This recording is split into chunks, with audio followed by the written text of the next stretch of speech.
¿Cómo puede ser que el hombre que ayudó a construir uno de los mejores equipos en la historia no solo del NBA sino del deporte sea tan odiado por su estrella más grande? Esta no es la típica historia de una simple rivalidad deportiva. Lo que pasó entre Michael Jordan y Jerry Krause es un cuento de traiciones, decisiones cósmicas y egos tan inflados que solo podían explotar en la cara de todos los que estaban involucrados. Pero, ¿qué fue lo que realmente desató el odio? ¿Fue una cuestión de celos profesionales, de decisiones erradas o de algo más turbio? En este video vamos a desmenuzar todas las capas de esta guerra épica. ¡Aló! ¿Qué pasó? Soy Juanito Seig, les doy la bienvenida a Data Basket, ese canal donde, sí, hemos vuelto, como te habrás dado cuenta. A veces estamos, a veces no. Ahora volvimos para quedarnos. La verdad que me encantan estos videos.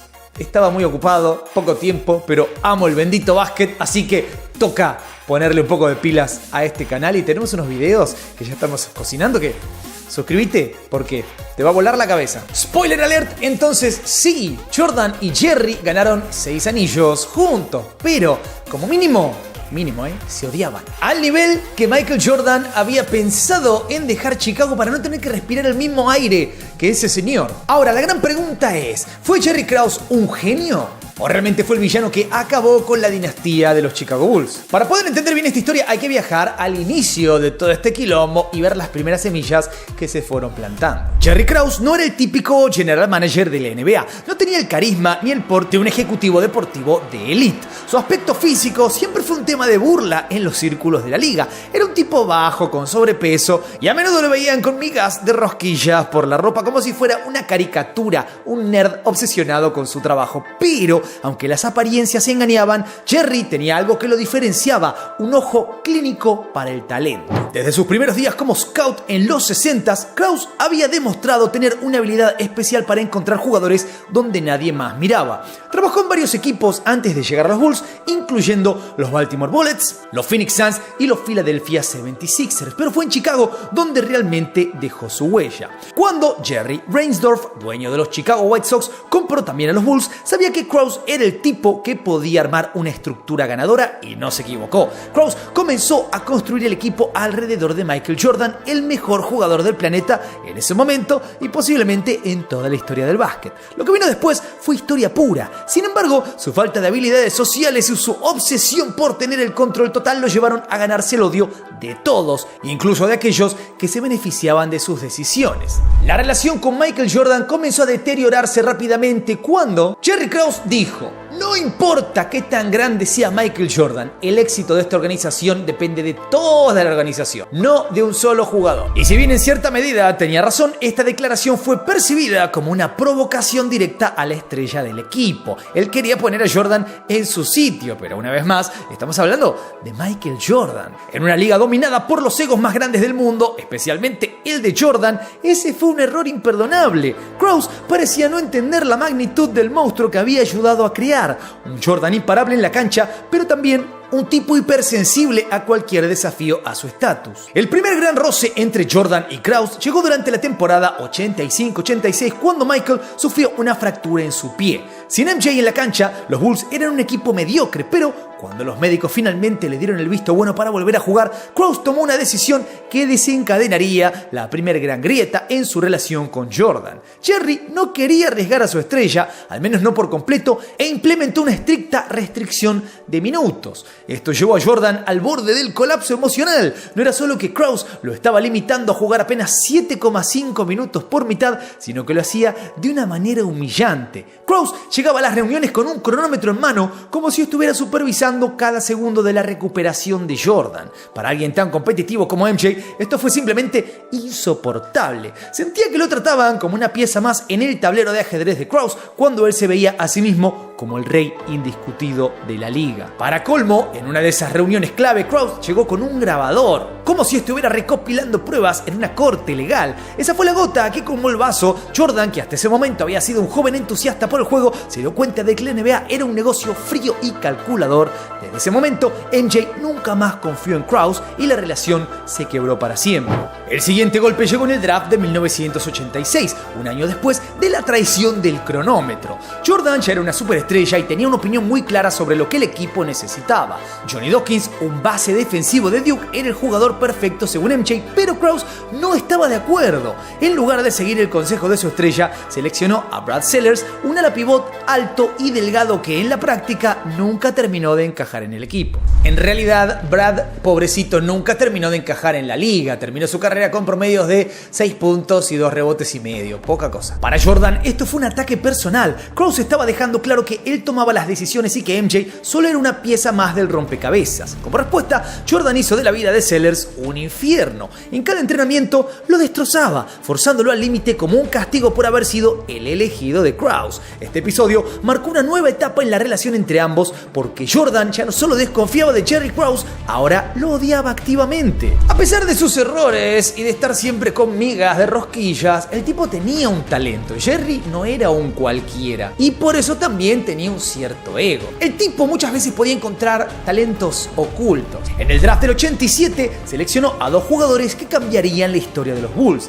a Scottie Pippen y a Horace Grant. Pippen venía de una universidad poco conocida, Central Arkansas, y nadie, excepto Krause, lo tenía en el radar. Lo mismo ocurría con Horace Grant, quien era considerado un buen jugador pero no un futuro All-Star. Krause entonces, tras paso de por medio, apostó a que estos chicos sin nombre podrían complementar a Jordan y acertó. Pippen no solo se convirtió en el escudero perfecto para MJ, sino que desarrolló un juego tan versátil que muchos lo consideran uno de los mejores jugadores de la historia. Por otro lado, Grant fue crucial en el interior, siendo el hombre que hacía el trabajo sucio. Reboteaba, defendía y permitía que Jordan se concentrara en lo mejor que hacía, que es destruir a sus rivales ofensivamente. Así que aunque MJ seguía odiando a Krause, sabía que había hecho un gran trabajo en esta ocasión. Pero seamos sinceros, una parte de Michael Jordan seguía pensando que lo único que importaba era Michael Jordan. Pero ese buen trabajo de Krause no fue suficiente para arreglar la relación con Jordan, especialmente después de lo que muchos consideran la traición más grande, el intercambio de Charles Oakley.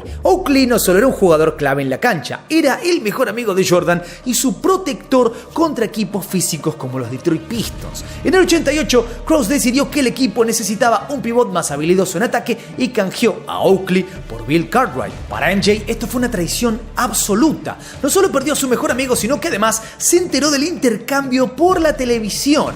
A partir de ese momento, Jordan comenzó a llamar a Jerry Krause crumbs. Básicamente lo llamaba migas. ¿Por qué?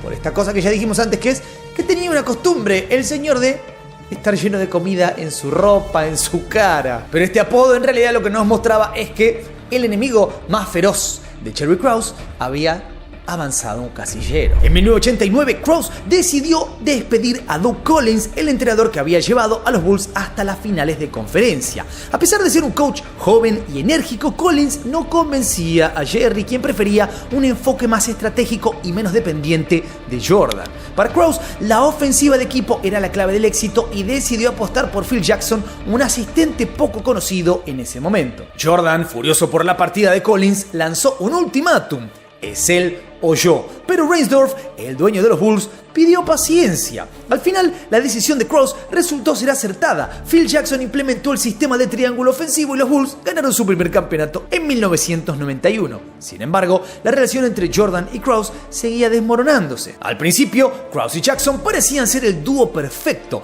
Phil implementó el triángulo ofensivo y Krause estaba encantado con el éxito del equipo. Sin embargo, a medida que los títulos llegaban, Jerry Krause comenzó a esperar algo más de Jackson: lealtad.